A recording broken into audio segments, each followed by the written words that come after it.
ನೀನ್ ಸ್ವಂತ ಮನೇಲಿ ಮಡಿಕೊಂಡು ಮಜಾ ಮಾಡ್ತಾ ಇದ್ದಪ್ಪ. ನೀನ್ ತೀಟ್ ಆದಾಗ ಯಾವಾಗ ಕೊಡ್ತಾ ಆದಾಗ ಕೆರ್ತಾ ಆದಾಗ ಕೊಟ್ಬಿಟ್ರೆ ನೀನ್ ದುಡ್ಡ ಯಾರು ದುಡ್ಡದು? ನಮ್ ಡೈರಿಲಿ ಕಳ್ತನ ಮಾಡಿ ಕಳ್ಳನಿಗೆ ದುಡ್ಡು ಕೊಟ್ಟು ಕೇಸ್ ಆಡಿಸ್ತಾ ಇದೀನಿ ನೀವು. ಅದು ದುಡ್ಡು ಯಾರು ನೀವು ಕಟ್ಟಬೇಕು, ರೈತರು ದುಡ್ಡು. ಇದು ಸ್ವಂತ ಮನೆಯಾಗಿದೆ ಈ ತರ ಬಿಟ್ಕೊಳ್ಳೋರು ಸರ್. ಅದು ದುಡ್ಡು ಇದ್ದಂಗೆ. ಸಂಘದಲ್ಲಿ ಯಾವುದೇ ಕೇಸ್ ಇಲ್ಲದೆ ಹೋದ್ರೂ ಸಂಘದ ದುಡ್ಡ ವ್ಯಯ ಮಾಡ್ತಾ ಇದ್ದಾರೆ. ಆಡಿಟ್ ರಿಪೋರ್ಟ್ ಕೊಡ್ತಾ ಇಲ್ಲ, ದೊಡ್ಡ ಕಳ್ಳ ಆಗ್ಬಿಟ್ಟಿದೆ. ಇಲ್ಲಿ 22 ಲಕ್ಷ ಫ್ರಾಡ್ನೆ ಸಿಕ್ತು. ಲೋಕಾಯುಕ್ತದಿಂದ ಇವ್ನ ಅಮಾನತ್ ಮಾಡಿ ಅಂತನೂ ಇದಾಗಿದೆ. ಇವ್ರನ್ನ ಏನು ಬರ್ದೇ ಇರೋನ ಈ ಚಿಕ್ಕಮರಿಯಪ್ಪ ಅನ್ನೋರ್ನ ಹೆಬ್ಬೆಟ್ನ ತಗೊಂಬಂದು ಅಧ್ಯಕ್ಷನ್ ಮಾಡ್ಕೊಂಡಿದ್ದಾರೆ. ಇವ್ರಿಗೆ ಇಲ್ಲಿ ಹಾಕಪ್ಪ ಸೈನ್ ಅಂದ್ರೆ ಇಲ್ಲಿ ಹಾಕ್ತಾನೆ. ಯಾವುದೇ ಒಂದು ದಾಖಲಾತಿ ಕೇಳಿದ್ರು ಅದೇ ಈಗ ಉಡಾಫೆ ಉತ್ತರಗಳೇ ಕೊಡಿಸ್ತೀನಿ, ಹೇಳ್ತೀನಿ, ಬಿಡ್ತೀನಿ. 12-13 ಕೊಡ್ತೀನಿ ದಾಖಲಾತಿನ. ಅದಕ್ಕೆ ಸಿಕ್ಕ ದಾಖಲಾತಿ ನಿಮ್ಗೆ ಅಷ್ಟೊಳಗೆ ಇಲ್ಲಿ ಯಾರು ಹೆಚ್ಚಾಗಿ ಮಾತಾಡ್ತಾರೋ ಅವ್ರ ಹಾಲೆಲ್ಲ ಕ್ವಾಲಿಟಿ ಇಲ್ಲ ಅಂತ ರಿಜೆಕ್ಟ್ ಮಾಡೋದು, ಹಿಂಗ್ ಮಾಡಿ ಹಿಂಸೆ ಕೊಡ್ತಾ ಇದ್ದಾರೆ. ಈಗ ಎಷ್ಟು ಪಾಸ್ ಆಯ್ತು, ಎಷ್ಟು ಫೇಲ್ ಆಯ್ತು ಅದನ್ನ ಮರೆಗೆ ಹೋಗ್ತೀನಿ.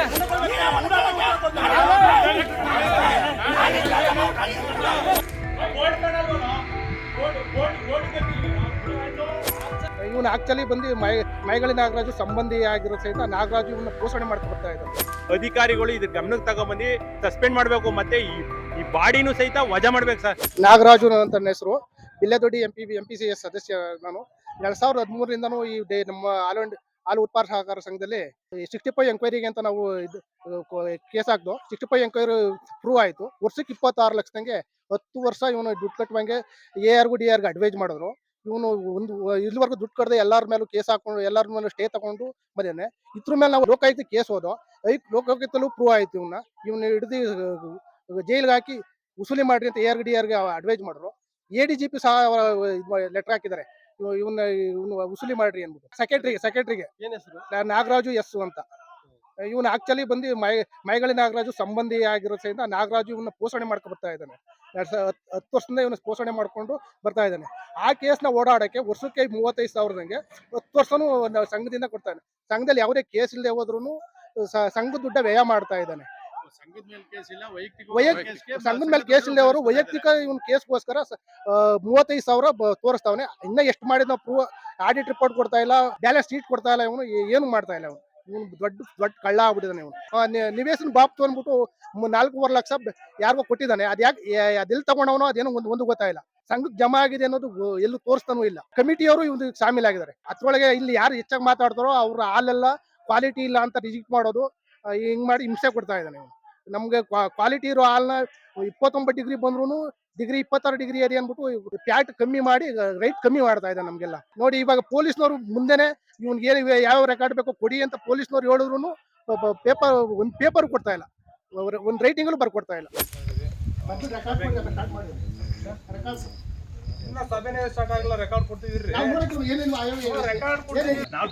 ಇನ್ನೊಂದು ಡೈರೆಕ್ಟರ್ಗಳ ಆಸ್ತಿ ಏನೇನ ಕೇಳ್ತಾ ಇಲ್ವಲ್ಲ, ನಾವು ಡೈರೆಕ್ಟರ್ ಲೆಕ್ಕ ಕೇಳ್ತಾ ಇಲ್ವಲ್ಲ. ಏನಾಗಿದೆ ಆಯವ್ಯಯ ಕೊಡಿ ಅಂತ ಕೇಳ್ತಾ ಇದೀವಿ, ಕೊಡ್ಲಿ. ನಿಮ್ಗೆ ಏನೇ ಕೇಳೋದಿದ್ರು ನಿಮ್ ಬೋರ್ಡ್ ಕೇಳಿ. ಹೌದು, ನಾನ್ ಕೇಳ್ಬೇಡಿ. ಜವಾಬ್ದಾರಿ ಇಲ್ಲ, ಜವಾಬ್ದಾರಿ ಇಲ್ಲ, ನನ್ ಜವಾಬ್ದಾರಿ ಇಲ್ಲ, ನನಗಿಲ್ಲ, ನನ್ಗೆ ಅಧಿಕಾರ ಇಲ್ಲ. ನಾನು ತಿಂಗಳು ಮಾಡಿ ಏನ್ ಮಾಡ್ಬೇಕು ನಿಮ್ ಬೋರ್ಡ್ ರಿಪೋರ್ಟ್ ಕೊಟ್ಟಿದ್ದೀನಿ, ಆಯ್ತಾ? ನಿಮ್ ಬೋರ್ಡ್ ಆದ್ರೆ ನೀವು ಕೇಳ್ಕೊಳ್ಳಿ ಪ್ರಶ್ನೆ. ಆಯ್ತು, ಸದಸ್ಯರು ಯಾರಿದ್ದಾರೆ? ಸದಸ್ಯರು ಕೊಡ್ಲಿ, ಮಾತಾಡ್ಲಿ, ಆನ್ಸರ್ ಮಾಡೋಣ. ಈಗ ಕೃಷ್ಣಮೂರ್ತಿ ಅವರು ಮಾತಾಡ್ತಾ ಇದ್ರು, ಅವರು ಸಂಘದ ಸದಸ್ಯರಲ್ಲ.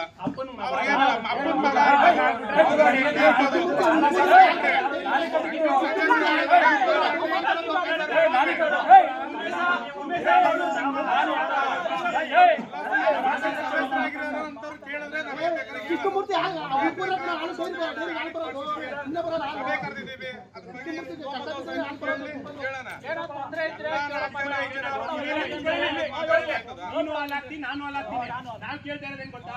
ನಿಮ್ ಬಾಡಿ ಬರೋದ್ ಮುಂಚೆ ನಾವು ಕೇಳಿದೀವಿ ದಾಖಲಾತಿನ. ಏನ್ ಆಯವ್ಯಯ ಆಗದೆ, ಏನ್ ದಾಖಲಾತಿ ಬೇಕು, ದಾಖಲಾತಿ ಕೇಳಿದೀವಿ, ದಾಖಲಾತಿ ಕೊಡ್ರಿ.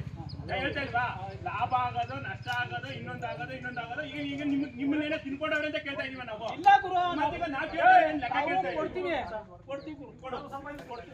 ಸರ್, ನನ್ನ ಹೆಸರು ಪಾರ್ಥ ಅಂತ. ಬಿಲ್ಲೆದೊಡ್ಡಿ ಹಾಲು ಉತ್ಪಾದಕ ಸಹಕಾರ ಸಂಘಕ್ಕೆ ಸದಸ್ಯನಾಗಿದ್ದೀನಿ. ದಿನನಿತ್ಯ 2010-11ರಿಂದನೂ ನಾನು ನನ್ನ ಹೆಸರಲ್ಲಿ ಹಾಲು ಸರಬರಾಜು ಮಾಡ್ತಾ ಇದ್ದೀನಿ. ಇವನ್ನ ತಂದು ಇವನು 2006-07ರಲ್ಲಿ ಬಂದು ಇವನು ಕಾರ್ಯದರ್ಶಿಯಾಗಿ ಬಂದು ಕುಂತ್ಕೊಂಡಾಗ ಇವನಲ್ಲಿ ಏನೂ ಇರಲಿಲ್ಲ. ಇಲ್ಲಿ ಇಲ್ಲಿ ಏನೂ ಇರಲಿಲ್ಲ. ಇಲ್ಲಿ ಒಂದು ಸೊಸೈಟಿಲಿ ಸಾಧಾರಣವಾಗಿ ನಡ್ಕೊಯ್ತಿತ್ತು. ಒಂದು ಡೈರಿ ಕಟ್ಟಿದ್ರು. ಏನು ಆಯವ್ಯಯ ಇತ್ತು ಅದು ನಡ್ಕೊಂಡು ಹೋಗಿತ್ತು. ಹಳೆ ಸೆಕ್ರೆಟರಿ ಏನು ಮಾಡಿದ್ನೋ ಅದು ಮಾಡ್ಕೊಂಡು ಹೋಗ್ತಿದ್ದ. ಮೊದಲು BMC ಇತ್ತು.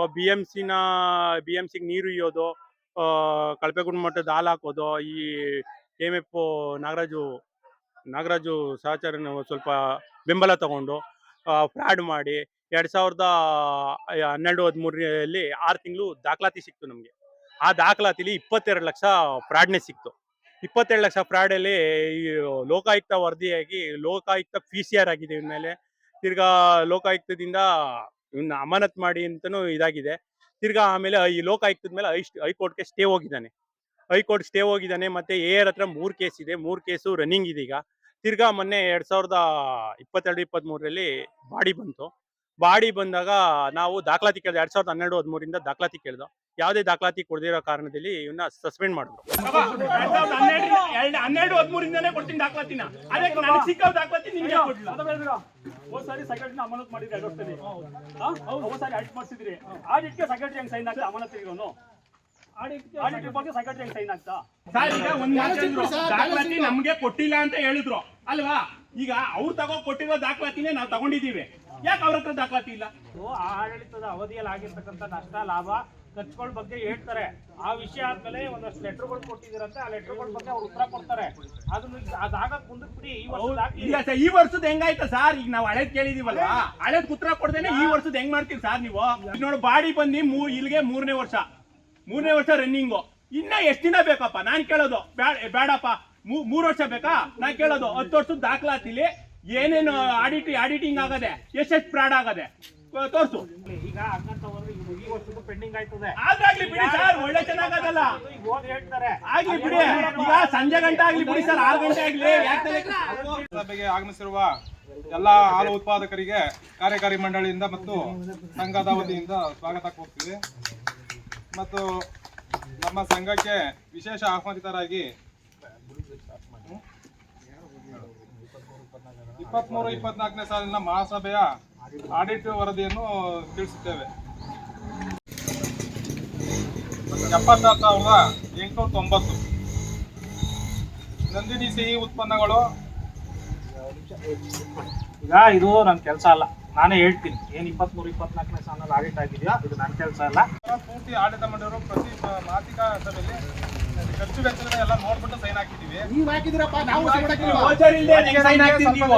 ಸಸ್ಪೆಂಡ್ ಮಾಡಿದ್ವಿ. ಒಂದು 8-9 ತಿಂಗಳ ಮೇಲೆ ಇವನು ಸಸ್ಪೆಂಡೇಷನ್ ರೀಓಪನ್ಗೆ AR ಆಫೀಸಲ್ಲಿ ಹಾಕೊಂಡ. ಹಾಕೊಂಡ ಮೇಲೆ ಈ ಅಧ್ಯಕ್ಷ ಗಂಗಾಧರ್ ಶಾಸ್ತ್ರಿ ಅಂತ ಅಧ್ಯಕ್ಷರಿದ್ರು. ಆ ಗಂಗಾಧರ್ ಶಾಸ್ತ್ರಿ ಅಧ್ಯಕ್ಷರು ಅವರು ಸಸ್ಪೆಂಡ್ ಮಾಡಿದ್ರು. ಅವ್ರನ್ನ ಏನ್ ಮಾಡಿದ್ರು, ಈ ಸಸ್ಪೆಂಡ್ ಇದು ಮಾಡ್ಬೇಕಾದ್ರೆ ಅವರು ಅವಕಾಶ ಕೊಡ್ಲಿಲ್ಲ ಅನ್ಬಿಟ್ಟು ಅವ್ರನ್ನ ದುಡ್ಡನ್ನ ಆಮಿಷ ಕೊಟ್ಟು ಅವ್ರನ್ನ ರಾಜೀನಾಮೆ ಕೊಡ್ಸಿದ್ರು. ಒಂದು 50,000 ದುಡ್ಡು ಕೊಟ್ಟು ಅವ್ರಿಗೆ ರಾಜೀನಾಮೆ ಕೊಡಿಸಿ GBMಗೆ ಬರ್ದಂಗ್ ಮಾಡಿದ್ರು. ಅವ್ರನ್ನ ಗೌರವಾಧ್ಯಕ್ಷರು ಇದರಲ್ಲಿ ಅಧ್ಯಕ್ಷತೆಯಲ್ಲಿ ಸಭೆ ಮಾಡ್ಕೊಂಡು ಅವ್ರನ್ನ ಬರ್ದಂಗೆ ಮಾಡಿ ಅವ್ರಿಗೆ ದುಡ್ಡು ಆಮಿಷ ಕೊಟ್ಟು ಅವ್ರನ್ನ ಇಲ್ಲಿ ಡೈರಿ ಹತ್ರಕ್ಕೆ ಬರಲ್ಲ. ಅವರು ಇನ್ನೊಂದು 2023ರಿಂದ ಅವರು ಸದಸ್ಯರಾಗವ್ರೆ ಹೊರತು, ನಿರ್ದೇಶಕರಾಗವ್ರೆ ಹೊರತು ಒಂದು ಮೀಟಿಂಗು ಆಯವೇ ಇಲ್ಲ. ಅವ್ರದ್ದು ಎಲ್ಲ ಹೋಗೋದು, ಸೈನ್ ಹಾಕ್ಸ್ಕೊಳ್ಳೋದು, ಏನೋ ಮಾಡ್ಕೊಳ್ಳೋದು ಇವ್ರು ಇಷ್ಟ ಬಂದಂಗೆ. ಅವ್ರನ್ನ ದುಡ್ಡು ಕೊಟ್ಟು ರಾಜೀನಾಮೆ ಕೊಡಿಸ್ಬಿಟ್ರು. ನಿರ್ದೇಶಕರ ಸ್ಥಾನ ಉಳಿಸ್ಕೊಂಡು ರಾಜೀನಾಮೆ ಕೊಡಿಸ್ಬಿಟ್ಟು ಕ್ಲಿಯರ್ ಮಾಡ್ಕೊಂಡ್ರು ಅವ್ರನ್ನ. ಇವ್ರನ್ನ ಏನು ಬರ್ದೇ ಇರೋನ ಈ ಚಿಕ್ಕಮರಿಯಪ್ಪ ಅನ್ನೋರ್ನ ಹೆಬ್ಬೆಟ್ನ ತಗೊಂಬಂದು ಅಧ್ಯಕ್ಷನ್ ಮಾಡ್ಕೊಂಡಿದ್ದಾರೆ. ಇವ್ರಿಗೆ ಇಲ್ಲಿ ಹಾಕಪ್ಪ ಸೈನ್ ಅಂದ್ರೆ ಇಲ್ಲಿ ಹಾಕ್ತಾನೆ. ಒಂದು ಇದನ್ನ ತಗೊಂಡು ಸಸ್ಪೆಂಡೇಷನ್ ಕ್ಯಾನ್ಸಲ್ ತಗೊಂಡು ಬಂದು ನಾವು ಕೇಳ್ದೋ ಏನಪ್ಪಾ ಇದು ಅಂತ ಅಂದಕ್ಕೆ ಇವರು ಸರ್ ಇನ್ನೊಂದು ಮಾಡಿದ್ದಾರೆ. ಈ 2023ರಲ್ಲಿ ಸಸ್ಪೆಂಡ್ ಆದ್ಮೇಲೆ 22ರಲ್ಲಿ ಒಂದು AR ಕೇಸ್ ಕೋರ್ಟ್ಗೆ ಒಂದು ದಿನನೂ ಅಟೆಂಡ್ ಆಗಿಲ್ಲ. ಇವ್ರಿಗೆ ನೋಟಿಸ್ ಇಶ್ಯೂ ಬಂದಿದೆ, ಅಧ್ಯಕ್ಷರಿಗೆ ಬಂದಿದೆ, ಹಂಗಾಮಿ ಕಾರ್ಯದರ್ಶಿ ಇದ್ದ ಅವ್ರ ಮೇಲೆ ಬಂದಿದೆ, ಅವ್ರಿಗೆ ನೋಟಿಸ್ ಇಶ್ಯೂ ಆಗಿದೆ. ಒಂದು ಡೇಟ್ಗೂ ಅಟೆಂಡ್ ಆಗಿಲ್ಲ. ಏಕೆಂದ್ರೆ ಅಧ್ಯಕ್ಷರಿಗೆ ಏನ್ ಮಾಡಿದ್ರು, ನೀನು ಹೋಗ್ಬೇಡ ಅಂದ್ಬಿಟ್ಟು ದುಡ್ಡಾಮಿಷ ಕೊಟ್ಬಿಟ್ಟು ಗಂಗಾಧರ್ ಶಾಸ್ತ್ರಿಗೆ ದುಡ್ಡಾಮಿಷ ಕೊಟ್ಬಿಟ್ಟು ಅವ್ರನ್ನ ಹೋಗ್ದಂಗ್ ಮಾಡಿದ್ರು. ಅವನು ಅಲ್ಲಿ ಏಕಪರ ನಿಲುವಾದಾಗ AR ತಾತ್ಕಾಲಿಕ ಸ್ಟೇ ಕೊಟ್ರು ಇವನ್ ಮೇಲೆ. ಸ್ಟೇ ಕೊಟ್ಟ ಮೇಲೆ ಕಮಿಟಿ ಏನ್ ಮಾಡ್ತು, ಈ ಅಧ್ಯಕ್ಷನ್ ಮಾಡ್ಕೊಂಡು ಇವನ್ ಮೇಲೆ ಲೋಕಲ್ ಇವ್ನಿಗೇನು ಗೊತ್ತಿಲ್ವಲ್ಲ ಅಧ್ಯಕ್ಷರಿಗೆ, ಏನಂದ್ ಏನು ಗೊತ್ತಿಲ್ಲ ಇವ್ರಿಗೆ. ಯಾವುದೇ ಒಂದು ದಾಖಲಾತಿ ಕೇಳಿದ್ರು ಅದೇ ಈಗ ಉಡಾಫೆ ಉತ್ತರಗಳೇ ಕೊಡಿಸ್ತೀನಿ, ಹೇಳ್ತೀನಿ, ಬಿಡ್ತೀನಿ ಅನ್ನೋ ಇದು. ಆಮೇಲೆ ಏನ್ ಮಾಡಿದ್ರು, ಅದೇ ಟೈಮ್ ವಿನಯ್ ಅಂತ ವಿಸ್ತರಣಾಧಿಕಾರಿ ಇದ್ರು, ಅವ್ರನ್ನೂ ಒತ್ತಡ ಹಾಕಿ ಮಾಯಿಗನಹಳ್ಳಿ P. ನಾಗರಾಜು ಒತ್ತಡ ಹಾಕಿ ಅವ್ರನ್ನ ತಗ್ಸ್ಬಿಟ್ರು. ತೆಗ್ಸಿ ಯಾವುದೇ ದಾಖಲಾತಿ ನಾವು ಗಲಾಟೆ ಮಾಡ್ತಾರೆ ಅಂದ್ಬಿಟ್ಟು ಅವ್ರು ತೆಗ್ಸ್ಬಿಟ್ಟು ಅವ್ರನ್ನ ಇದು ಮಾಡಿ ಈಗ ರವಿ ಅವ್ರನ್ನ ಇದು ಮಾಡಿದ್ರು. ರವಿ ಅವ್ರನ್ನ ಬಂದು CBMಗೆ ಬಂದು ಕೇಳಿದಕ್ಕೆ ನಾನು ಈಗ ಬಂದಿದ್ದೀನಿ ಹೊಸ್ದಾಗೆ, ನನಗೆ ಯಾವುದೇ ದಾಖಲಾತಿ ನನಗೆ ಗೊತ್ತಿಲ್ಲ, ನನಗೆ 1 ತಿಂಗಳು ಕಾಲಾವಕಾಶ ಕೊಡಿ, ನಾನು ಮಾಡ್ತೀನಿ ಅಂತ ಹೇಳಿದ್ರು. ಈಗ ಇವ್ರು ಬಂದು 1 ವರ್ಷ ಆಯ್ತು, ನಮಗೆ ಇವರಿಂದನೂ ನಮಗೆ ಯಾವುದೇ ದಾಖಲಾತಿ ನಮಗೆ ಒದಗಿಸ್ಕೊಟ್ಟಿಲ್ಲ. 2.5 ಲಕ್ಷ ಬರ್ತದ ಒಂದೇ ಸರಿ 30,000 ಹಾಕಿರೋದು ನಿಜ. ಅದು ಪ್ರತಿ ವರ್ಷ ಬರ್ತಾರಲ್ಲ, ಅದೇನ್ ಮಾಡ್ತೀವಿ? ಕೌಂಟ್ ಮಾಡ್ಕೊಂಡ್ಬಿಟ್ಟಿದೆ.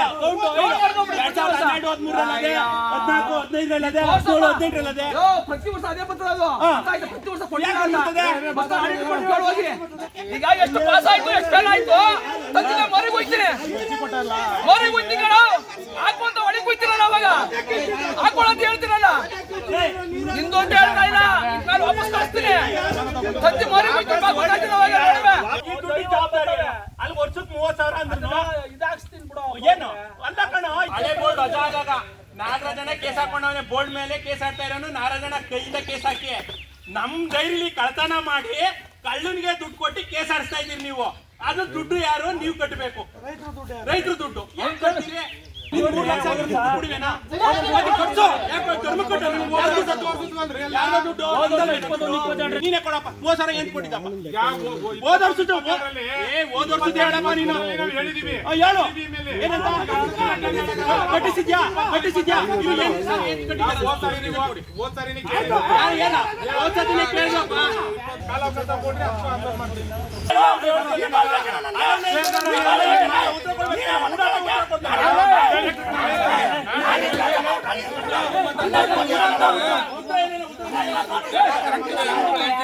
ಡೈರಿ ಕೇಸ್ ಇದ್ರೆ ನೀವು ಖರ್ಚಾಕಿದ್ರೆ ಸರಿ. ಅದು ಈಗ ಡೈರಿ ಮೇಲೆ ಕೇಸೇ ಇಲ್ಲ. ಏನು ಖರ್ಚು? ಅದು 3 ಲಕ್ಷ ರೂಪಾಯಿ, ಏನು ಈಗ 30,000 ರೂಪಾಯಿ ಲಾಯರ್ ಕೊಡ್ತಾ ಇರಲ್ಲ, ಅದೇನ್ ಖರ್ಚು ಅಂತ ಹೇಳಿ ನೀವು. ಇಂಥದ್ದು ಕೊಟ್ಟಿದ್ದೀನಿ, ಇಂಥ ಕೇಸ್ ಕೊಟ್ಟಿದ್ದೀನಿ ಅಂತ ಹೇಳಿ. ಈಗ ಲಾಯರ್ ಮೇಲೆ ನಾನು ಹೇಳ್ಬಿಡ್ತೀನಿ ಕೇಳಿ, ಇದ್ರ ಮೇಲೆ ಕೇಸ್ ಇದ್ರೆ ಇಂಥ OS ನಂಬರ್ ಇಲ್ಲ ಕ್ರೈಮ್ ನಂಬರ್ ಇದರಲ್ಲಿ ನಾನು ಲಾಯರ್ಗೆ ಅಲ್ಲಿ ವಾದ ಮಾಡೋದಕ್ಕೋಸ್ಕರ ಫೀಸು ತಿಂಗಳಿಗೆ ಲೀಗಲ್ ಅಡ್ವೈಸರ್ ಅಂತ ಇಟ್ಕೊಂಡಿದೀವಿ ಅವ್ರನ್ನ. ಅದಕ್ಕೋಸ್ಕರ ತಿಂಗಳಿಗೆ ಇಷ್ಟು ಕೊಡ್ತಾ ಇದ್ದೀವಿ ಹೇಳಿ. ಯಾಕೆ OS ನಂಬರ್ ಕೇಳ್ತಾ ಇದಾರೆ ಹೇಳಿ. ಈಗ ಅವ್ರ ಗಮನಕ್ಕೆ ಬಂದಿದೆ, ಈಗ ಅದು 10 ಜನ ದುಡ್ಡದು, ಹಂಗಾಗಿ ಅವ್ರು ಕೇಳ್ತಾವ್ರೆ. ಅದಕ್ಕೆ ಕರೆಕ್ಟ್ ಸಂಜಾಯಿಸಿ ಕೊಡಿ. ಸುಮ್ಮನೆ ಹಿಂದೆ ಹೇಳಿದ್ದೆ ಓದಿದ್ದೆ ಎಲ್ಲ ಬೇಡ. ಅದೇ ಪರಿಶೀಲನೆ ಮಾಡಿ ಮೀಟಿಂಗ್ ಅಲ್ಲಿ ಹಂಗಾರ ಹೇಳಿ. ಅವ್ರು ಕಿರ್ಚಾಡೋದು, ನೀವು ಕಿರ್ಚಾಡೋದು. ಅಲ್ಲ, ಈಗ 4 ಜನ ಪೊಲೀಸರು ಕಿರ್ಚಾಡೋದನ್ನ ನೋಡ್ಕೊಂಡು ನೀವು ಕೂತ್ಕೋಬೇಕಾಯ್ತೆ. ನೀವು ಅವ್ರಿಗೆಲ್ಲ ಟೈಮ್ ತಗೊಳ್ಳಿ. ನನ್ಗೆ ಟೈಮ್ ಬೇಕಪ್ಪ, ನಾನು ಹೇಳೋದಕ್ಕೆ ಹೇಳಿ. ಯಾವುದೇನ ಆಯವೇನು ನಮ್ಗೆ ಕೊಟ್ಟಿಲ್ಲ ಇವರು. ಈ ಇಷ್ಟೆಲ್ಲ ಫ್ರಾಡ್ ಮಾಡಿ ಈಗ 25ರಿಂದ 30 ಲಕ್ಷ ಮಾಡಿದ್ದಾರೆ. ಆಮೇಲೆ ಈ ಇದರಲ್ಲಿ ನಾವು ಹೋಗಿ AR ಆಫೀಸ್ ಹತ್ರ ಧರಣಿ ಮಾಡಿ ಗಲಾಟೆ ಮಾಡಿ ಇದು ಮಾಡ್ದು. ಆಮೇಲೆ ಮಾರನೆಗೆ ಸರ್ ಇವರು ಈ ಡೈರೆಕ್ಟರ್ಗಳು ಕೆಲವು ಸಹಚರನ ಕರ್ಕೊಂಡು B ಸಿದ್ದರಾಜು ಒಬ್ರು, ರವಿ ಅನ್ನೋರೊಬ್ರು, ಉಮೇಶ್ ಅನ್ನೋರು, ತಿರ್ಗಾ ಚಿಕ್ಕಮರಿಯಪ್ಪ, ತಿರ್ಗಾ ಮೆಂಬರು ಹುಲಿಯಪ್ಪ ಅನ್ನೋರು, ಇವರು ಒಂದು 7-8 ಜನ ನಿರ್ದೇಶಕರನ್ನ ಕರ್ಕೊಂಡು ಏನ್ ಮಾಡ್ತಾರೆ, ಹೋಗಿ ನಮ್ಮ ಸೊಸೈಟಿಲಿ ಯಾವುದೇ ಒಂದು ದುರುಪಯೋಗ ಆಗಿಲ್ಲ, ಒಂದು ದುಡ್ಡು ಅವ್ಯವಹಾರ ಆಗಿಲ್ಲ, ಏನಿಲ್ಲ, ನಮ್ಮ ಸೊಸೈಟಿ ತುಂಬಾ ಚೆನ್ನಾಗಿದೆ, ನಮ್ಮ ಸೊಸೈಟಿ ಮೇಲೆ ಯಾವುದು ಇಲ್ಲ ಅಂತ ಒಂದು ಕಲಾ ಪ್ರೇಮ್ಗೆ ಒಂದಿಗೆ ಸ್ಟೇಟ್ಮೆಂಟ್ ಕೊಡ್ತಾರೆ. ಸ್ಟೇಟ್ಮೆಂಟ್ ಕೊಟ್ಟು ಯಾರೋ ಇದು ಎಫೆಕ್ಟ್ ಯಾರು ಬೀಳ್ತಾನೆ, ಮೈಗನಹಳ್ಳಿ ನಾರಾಜು ನನಗೆ ಎಫೆಕ್ಟ್ ಬೀಳ್ತಾ ಅಂದ್ಬಿಟ್ಟು ಈ ಇಷ್ಟೆಲ್ಲ ಹಗರಣ ಆಗು ನೀನು ಈ ತರ ಮಾಡಿದ್ದೀನಿ ಅಂದ್ಬಿಟ್ಟು ಒಂದು ಸ್ಟೇಟ್ಮೆಂಟ್ ಕೊಡಿಸ್ತಾರೆ. ನಾವು ಯಾವಾಗ ಏರ್ ಮೇಲೆ ಹಗರಣ ಆಗಿದೆ ಹಿಂಗೆ ಅಂತ ನಾವು ಏರ್ ಮೇಲೆ ಗಲಾಟೆ ಮಾಡಿ ಧರಣಿ ಮಾಡಿ ಇದು ಮಾಡಿದ್ಮೇಲೆ ರೈತ ಸಂಘದವ್ರನ್ನ ಕರ್ಕೋಗಿ ಆ ತರ ಮಾರನೆಗೆ ಹೋಗಿ ಏರ್ ಆಫೀಸ್ ಹತ್ರನೇ ಹೋಗಿ ಈ ತರ ಧರಣಿ ಮಾಡಿ ಈ ತರ ಸ್ಟೇಟ್ಮೆಂಟ್ನ ಕೊಡ್ತಾರೆ. ನಾವು ಅವತ್ತಿಂದ ಕೇಳ್ತಾ ಇದೀವಿ, ಯಾವುದೇ ದಾಖಲಾತಿ ಏನು ಕೊಟ್ಟಿಲ್ಲ. ಇನ್ನೂವರೆಗೂ ಯಾವ ದಾಖಲಾತಿನೂ ಸಹಿತ ಕೊಟ್ಟಿಲ್ಲ, ಒದಗಿಸ್ಕೊಡ್ಲಿಲ್ಲ. ಈಗ ಕೇಳಿದ್ರು ಇದೇ 7 ದಿನ ಮುಂಚಾಗೆ ಅಂತ ನೋಟಿಸ್ ಕೊಡ್ತಾರೆ. ಆ ನೋಟಿಸಲ್ಲಿ ಒಂದು ಸೀಲ್ ಇಲ್ಲ, ಸೈನ್ ಇಲ್ಲ, ಒಂದು ಬ್ಯಾಲೆನ್ಸ್ ಶೀಟ್ ಹಾಕಲ್ಲ. ಪ್ರತಿಯೊಂದು ಡೈರಿಲೂ ಆ ವರ್ಷದ ಆಯವ್ಯಯ ಮತ್ತೆ ಇದು ಖರ್ಚು ವೆಚ್ಚ ಏನಾಗಿದೆ, ಸಿಬ್ಬಂದಿಗೆ ಎಷ್ಟು ಸಂಬಳ ಕೊಡ್ತೀವಿ, ಎಷ್ಟು ಹಾಲು ಸರಬರಾಜಾಗಿದೆ, ಏನಿದೆ ಅದನ್ನೆಲ್ಲ ಕೊಟ್ಟಿರ್ತಾರೆ. ಈ ಸೊಸೈಟಿಲಿ ಯಾವುದೇ ಏನಿಲ್ಲ. ಏನೋ ಒಂದು ಪೇಪರ್ ಕೊಡಬೇಕು, ಏನೋ ಊಟಕ್ಕೆ ನಂಟನ್ ಕರೆದಂಗೆ ಕರೆಯೋದು. ಇಲ್ಲಿ ಬಂದು ಇದನ್ನೆಲ್ಲ ಏನೇ ಕೇಳಿದಾಗ ಈಗ ಹೇಳಿದ್ರಲ್ವಾ, ಒಬ್ಬ ಗೌರವಾಧ್ಯಕ್ಷರು ಅಂತ ಮಾಡ್ಕೊಂಡಿದ್ರಲ್ಲ, ಅವ್ರು ಹೇಳೋದೆಲ್ಲ ಉಡಾಪೆ ಉತ್ತರ. ಅವೆಲ್ಲ ಹಿಟ್ಲರ್ ನ್ಯಾಯ ಅವನ ಹತ್ರ ಇರೋದು. ಹಿಟ್ಲರ್ ಹೇಳ್ದಂಗೆ ಎಲ್ಲ ಕಾನೂನು ನಾನೇ ತಿಳಿದಿದ್ದೀನಿ, ನಾನು ಹೇಳ್ದಂಗೆ ನಡಿಬೇಕು. ಮೊನ್ನೆ ಡಿ.ಎಂ ಕರೆದ್ರೆ, ನೋಡಪ್ಪ ನಿಮ್ಮ ಸೊಸೈಟಿಗೆ ಬರೋದಕ್ಕಲ್ಲ, ನಿಮ್ಮ ಸೊಸೈಟಿಲಿ ಡೈರೆಕ್ಟರ್ಗಳು ಇದಾರಲ್ಲ, ಅವ್ರು ಮಾಡೋ ಉಡಾಪೆ ಮಾತಿಗೆ ನಮ್ಗೆ ಮರ್ಯಾದೆ ಇರಲ್ಲ, ನಾವು ಬರಲ್ಲ ಅಂತ ಡಿ.ಎಂ ಸಾಹೇಬ್ರೇನೆ ಉಡಾಪೆ ಇವ್ರು ಉಡಾಪೆ ಉತ್ತರಕ್ಕೆ ಅವರು ನಮ್ಗೆ ಗೌರವ ಸಿಗಲ್ಲ. ಯಾರು ಸರ್ ಎಸ್ ನಾಗರಾಜು, ಕಾರ್ಯದರ್ಶಿ ಎಸ್ ನಾಗರಾಜು. ಇವನು ಮಾಡಿರೋದು ಈ ಹಳೇದು 22 ಲಕ್ಷ ಫ್ರಾಡು. ಈಗಿನ ಇದರಲ್ಲಿ 2012-13ರಿಂದ ಈ ಹೈಕೋರ್ಟ್ಗೆ ಸ್ಟೇ ಹೋಗಿದ್ದಾನೆ. ನಾವು ಆಡಿಟ್ ರಿಪೋರ್ಟ್ಗೆ ಲೆಕ್ಕ ಪರಿಶೋಧನಾ ಇಲಾಖೆಗೆ ನಾವು ಸರ್ ಇದನ್ನ ಪರಿಶೀಲನೆ ಮಾಡಿ ರೀ ಆಡಿಟ್ ಮಾಡಿಸ್ಕೊಡಿ ಅಂತ ನಾವು ಕೇಳಿದಾಗ ಏನ್ ಹೇಳ್ತಾನೆ, ಹೋಗಿ ಅಧ್ಯಕ್ಷರು ಈಗ ಮಾಡ್ಕೊಂಡ್ರೆ ಅಧ್ಯಕ್ಷರು ಕೇಳ್ತಾರೆ, ಯಾವುದೇ ದಾಖಲಾತಿನೋ ಆಗ್ಲಿ ನಾವು ಸರ್ ಇನ್ 3 ದಿನ ಟೈಮ್ ಕೊಡಿ, ಒದಗಿಸ್ಕೊಡ್ತೀನಿ ಅಂದ್ಬಿಟ್ಟು ಲೆಕ್ಕ ಪರಿಶೋಧನಾ ಇಲಾಖೆಗೆ ವರದಿ ಕೊಡ್ತಾರೆ. ಹೋಗಿ ಒಂದು ಲೆಟರ್ ಕೊಡ್ತಾರೆ. ಹೋಗಿ ಆ ಲೆಟರ್ ಕೊಟ್ಟ ಮೇಲೆ ಏನ್ ಮಾಡ್ತಾರೆ, ಆಯ್ತು ಅಂತ ಅವರು ತಿರ್ಗಾ ಒಂದು ಲೆಟರ್ ಕೊಡ್ತಾರೆ. ಬಂದು ಈಗ ಈ ವಾಯ್ದೆ ಮುಗ್ದಿದೆ, ನಾವು ಬಂದ್ ಕೊಡ್ತೀವಿ ಅಂತ. ಆಮೇಲೆ ಸರ್ ಆ ಲೆಟ್ರು ತಗೊಂಡು ಇವರು ಅದೇನ 2012-13ರಲ್ಲಿ ನಮ್ದು 13ರಿಂದ ನಮ್ಮ ಸಂಘ ಚೆನ್ನಾಗಿದೆ, ನಮ್ದು ಆಯವ್ಯಯ ಎಲ್ಲ ಚೆನ್ನಾಗಿದೆ, ನಮ್ಮ ಸಂಘದಲ್ಲಿ ಯಾವ್ದು ದುರುಪಯೋಗ ಆಗಿಲ್ಲ, ನಮ್ದು ಯಾವ್ದು ಫ್ರಾಡ್ ಇಲ್ಲ ಅಂದ್ಬಿಟ್ಟು ಹೈಕೋರ್ಟ್ಗೆ ಸ್ಟೇ ಹೋಗಿದ್ದಾರೆ. ಇದಕ್ಕೆ ಸಂಬಂಧಪಟ್ಟ ಅಧಿಕಾರಿಗಳು ಏರು ನಮ್ಮ ರಾಮನಗರ ಏರು 7 ತಿಂಗಳಾಗಿದೆ, ಈಗ 8 ತಿಂಗಳಾಗಿದೆ ಕೇಸ್ ತಗೊಂಡಿಲ್ಲ. ಅವ್ರನ್ನ ಯಾರನ್ನೋ ಒಬ್ಬನ್ನ ರಘು ಅನ್ನೋರು ಫ್ರಾಡ್ನೆಸ್ ಇತ್ತು ಸಿಕ್ಕಾಪಟ್ಟೆ, ಅವ್ರನ್ನ ತೆಗೆದ್ಬಿಟ್ಟು ಯಾರನ್ನೋ ಒಬ್ಬನ ರೆಗ್ಯುಲರ್ ಆಫೀಸರ್ನ ಯಾರನ್ನೋ ಒಬ್ಬನ ಹಾಕಿದ್ದಾರೆ. ಅವರು ಪರ್ಮನೆಂಟ್ ಆಗಿ ಯಾವ್ದು ಇಲ್ಲ. ಅವ್ರು 7 ತಿಂಗಳಿಂದ ಕೇಸ್ ತಗೊಂಡಿಲ್ಲ. ಮೊನ್ನೆ ಲಾಸ್ಟ್ ಟೈಮ್ ತಗೊಂಡಿದ್ದಾರೆ ಕೇಸು. ಇವ್ರದ್ದು ಏನ್ ಗೊತ್ತಾ, ಇವ್ರದೆಲ್ಲ ಒತ್ತಡ ಹಾಕ್ಸೋದು, ಏರ್ಗೆ ಹೋಗೋದು ಒತ್ತಡ ಹಾಕ್ಸೋದು, ಯಾವ್ದನ್ನ ಮೈಗನಹಳ್ಳಿ ನಾರಾಜು ತಕ ಹೋಗೋದು ಒತ್ತಡ ಹಾಕ್ಸೋದು. ಇದರಿಂದ ಫುಲ್ ಎಲ್ಲ ಒತ್ತಡ ಹಾಕ್ಸಿ ನಮ್ಮ ಬಿಡದಿ ಹೋಬಳಿ ಸೊಸೈಟಿ ಸೆಕ್ರೆಟರಿಗಳಿಗೆ ಕಳ್ತನಕ್ಕೆಲ್ಲ ನಾಗರಾಜನೇ ಫುಲ್ಲು ಇದಕ್ಕೆಲ್ಲ ಫ್ರಾಡ್ನೆಸ್ಗೆ ಅರ್ಧ ಒತ್ತಡ ಅವ್ರದೇನೆ. ಅವು ಏನೇ ಒತ್ತಡ ಮಾಡಿದ್ರು ಅದಕ್ಕೆ ಬ್ಯಾಕ್ ಸಪೋರ್ಟ್ ಅವರೇನೆ. ಇದರಿಂದ ಸರ್ ನಮ್ಮ ರೈತರಿಗೆ ನ್ಯಾಯ ದೊರಕಿಸ್ಕೊಡ್ಬೇಕು. ಮತ್ತೆ ಇನ್ನೊಂದೇನಾಗಬೇಕು ಗೊತ್ತಾ, ಇವ್ರನ್ನ ಈ ಕೂಡಲೇ ಈ ಅಧಿಕಾರಿಗಳು ಇದ್ರ ಗಮನಕ್ಕೆ ತಗೊಂಡ್ಬಂದು ಸಸ್ಪೆಂಡ್ ಮಾಡ್ಬೇಕು. ಮತ್ತೆ ಈ ಬಾಡಿನೂ ಸಹಿತ ವಜಾ ಮಾಡ್ಬೇಕು ಸರ್. ನಾವು ಬಾಡಿ ಮೇಲೆ ಕೊಟ್ರೆ, ಈಗ ಬಾಡಿಯವರು ಏನ್ ಹೇಳಿರ್ತಾರೆ, ನಾವು ಬಾಡಿ ಮೇಲೆ ಕೊಟ್ಮೇಲೆ ಬಾಡಿಯವರು ಒಂದು ರಿಪೋರ್ಟ್ ಮಾಡ್ತಾರೆ, ಹೋಗಿ ಬರ್ದ್ಬಿಟ್ಟು ನಮ್ಮ ಸಂಘದಲ್ಲಿ ಎಲ್ಲ ಕರೆಕ್ಟ್ ಆಗಿದೆ, ಏನು ಇಲ್ಲ, ನಮ್ದೆಲ್ಲ ಕರೆಕ್ಟ್ ಆಗಿದೆ ಅಂದ್ಬಿಟ್ಟು ಏರ್ಗೆ ಒಂದು ಲೆಟ್ರು ಬರೀತಾರೆ ಸರ್. ವಜಾ ಇದ್ರನ್ನ ನಮ್ದು ಸಂಘ ಚೆನ್ನಾಗಿದೆ, ಏನ್ ತೊಂದರೆ ಇಲ್ಲ, ಕಾರ್ಯದರ್ಶಿ ಒಳ್ಳೆ ಕಾರ್ಯದರ್ಶಿ, ಇವನಂತ ಇದಿಲ್ಲ ಅಂದ್ರೆ ಒಬ್ಬೊಬ್ರ ಹೆಸರಲ್ಲಿ 2 ಡಬಲ್ ಪೇಮೆಂಟ್ ತಗೊಂಡಿದ್ದಾನೆ. ಮತ್ತೆ ವರ್ಷಕ್ಕೆ ಈಗ ನೀವೇ ನೋಡ್ದಂಗೆ ನಿಮ್ಗೆ ದಾಖಲಾತಿ ತೋರಿಸ್ದಂಗೆನೆ 2012ರಿಂದನೂ 30,000 ಒಂದ್ ವರ್ಷಕ್ಕೆ. ನಮ್ದು ಡೈರಿ ಮೇಲೆ ಕೇಸೇ ಇಲ್ಲ ಅಂತ ಈಗ ನಿಮ್ಮಿದ್ರಿಗೇನೆ ಹೇಳಿಕೆ ಕೊಡ್ತಾರೆ. ಆದ್ರೆ ವರ್ಷಕ್ಕೆ 30,000 ಅಂದ್ರೆ 3 ಲಕ್ಷ. ಈಗ 10 ವರ್ಷಕ್ಕೆ 3 ಲಕ್ಷ ರೂಪಾಯಿ ರೈತರ ದುಡ್ಡು. ಇವ್ರೇನ್ ಸ್ವಂತ ದುಡ್ಡೇನಲ್ಲ, ರೈತರ ದುಡ್ಡು ಎತ್ಕೊಂಡು ಇವ್ರು ಇಷ್ಟ ಬಂದಂಗೆ ಇದ್ ಮಾಡ್ತಾ ಇರೋದು. ಜಾಗ ಕೊಟ್ಟಿದ್ದು ಜಾಗ ಆಗಿಲ್ಲ, ವಾಪಸ್ ಬ್ಯಾಂಕ್ ಹಾಕೋ. ಯಾವಾಗ ಹಾಕಿದ್ದೀರಿ ಸರ್? ಯಾವ ವರ್ಷದಲ್ಲಿ ದುಡ್ಡು ತಗೊಂಡಿದ್ದಾರೆ, ಯಾವ ವರ್ಷದಲ್ಲಿ ಹಾಕಿದ್ದಾರೆ ತೋರಿಸಿ. ಬೇಡ ಸರ್, ಆಯ್ತು, ಯಾವ ವರ್ಷದಲ್ಲಿ ತಗೊಂಡಿದ್ದಾರೆ, ಯಾವ ವರ್ಷದಲ್ಲಿ ಹಾಕಿದ್ದಾರೆ ಕೊಡಿ. ಈಗ ಹಾಕಿ, ನಾವು ಕೇಳಿದ್ವಲ್ಲ, ವ್ಯಾಪಾರ ಮಾಡಿ ದುಡ್ಡು ಕೊಟ್ಟಿತ್ತು, ವಾಪಸ್ ಇಸ್ಕೊಂಡಿದ್ದೀವಿ. ರೆಕಾರ್ಡ್ಸ್ ಆಗದೆ ರೆಕಾರ್ಡ್ ಸರಿ ಇಲ್ಲದೆ ಭೂಮಿ ಹೆಂಗೆ ಪರ್ಚೇಸ್ ಮಾಡ್ಕೊಡ್ತೀವಿ ಅಂತ ಇಸ್ಕೊಂಡಿದ್ರು. ರೆಕಾರ್ಡ್ಸ್ ಆಗದೋದಾಗ ವಾಪಸ್ ಇಸ್ಕೊಂಡಿದೀವಿ. Notice board ಹಾಕ್ಸ್ಬಿಡಿ. ಈಗ ಯಾವ ಆಯವ್ಯಯದಲ್ಲಿ ದುಡ್ಡು ಎತ್ಕೊಂಡಿರೋದು, ಆ ದುಡ್ಡು ಎಲ್ಲಿತ್ತು, ಯಾವ ಕಟ್ಟಿದ್ರು ಆ ದುಡ್ಡುಗೆ ನಮ್ಮ ಸೊಸೈಟಿಗೆ ಅದೇ ದುಡ್ಡು ಇದ್ರೆ ಆ ದುಡ್ಡು ಬಡ್ಡಿ ಬರೋದು ನಮ್ಮ ಸೊಸೈಟಿಗೆ. ಅದು ಬಡ್ಡಿ ಕಟ್ಟೋರೆ ಯಾರು? ನೀನ್ ಸ್ವಂತ ಮನೇಲಿ ಮಡಿಕೊಂಡು ಮಜಾ ಮಾಡ್ತಾ ಇದ್ದೆ. ನೀನ್ ತೀಟ ಆದಾಗ ಯಾವಾಗ ಕೊಡ್ತಾ ಆದಾಗ ಕೆರ್ತಾ ಆದಾಗ ಕಟ್ಬಿಟ್ರೆ ನೀನ್ ದುಡ್ಡ ಯಾರು ದುಡ್ಡದು? ಒಂದು UPS ತಗೋತಾರೆ, ಬಿಲ್ ಕೊಡಲ್ವಾ? ಎಲ್ಲದಕ್ಕೂ ಬಿಲ್ ಇರ್ತದೆ. ಇಲ್ಲಿ ಬಿಲ್ ಸಿಗದೆ ಇರೋದು ಯಾವ್ದಕ್ಕೆ ಹೇಳಿ. ಅದನ್ನ ಓದ್ತಾನೆ ಕೇಳ್ತಾ ಇರೋದು, ಬೇರೆ ಕೇಳ್ತಾ ಇದೀವಾ ನೀವು? ಇನ್ನೊಂದು ಸರ್ 11 ಈಗ ಇಲ್ಲಿ 20,000 ತಂದು 50,000 ಬರ್ಕೊಂಡಿರ್ಬೋದು. ಅದು ಯಾರು ಜವಾಬ್ದಾರಿ? ಮತ್ತೆ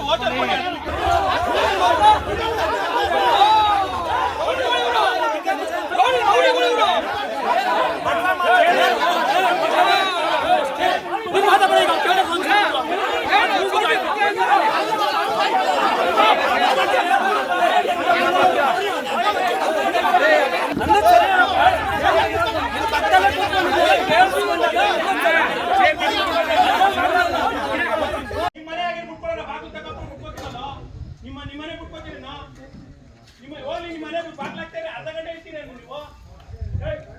ಬೋರ್ಡ್ ಕಾಣಲ್ವಲ್ಲ, ಬೋರ್ಡ್ ಗತಿಲ್ವೇನೋ? ಇದು ಸ್ವಂತ ಮನೆ ಆಗಿದ್ರೆ ಈ ತರ ಪ್ರೆಸೆಸ್ ಬಿಡೋರ ಸರ್? ಇದು ತಿಂಗಳಿಗೆ ಇದರಲ್ಲಿ ಇದು ವರ್ಷಕ್ಕೆ ಹೇಳ್ತಾರೆ, ಅಧ್ಯಕ್ಷರು ಹೇಳ್ತಾರೆ 6 ಲಕ್ಷ 7 ಲಕ್ಷ ಸಂಪಾದನೆ ಮಾಡಿ ಲಾಭ ತೋರಿಸ್ತಾ ಇದೀವಿ ಅಂತ ಹೇಳ್ತಾರೆ.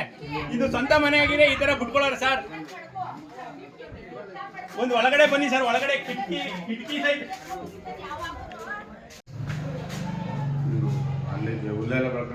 ಹೌದು ಸರ್. ಹೇಳ್ತಲ್ವಾ, ಇದ್ರಲ್ಲಿ ಬರೀ ಇವ್ರು ಏನ್ ಗೊತ್ತಾ, ಇವ್ರ ಇನ್ಕಮ್ ಯೂಸ್ ಅಷ್ಟೇ, ಬೇರೆ ಇನ್ಕಮ್ ಯೂಸ್ ಇಲ್ಲ. ಹಸು ತೊಟ್ಟಿ ಇದ್ದಂಗೆ.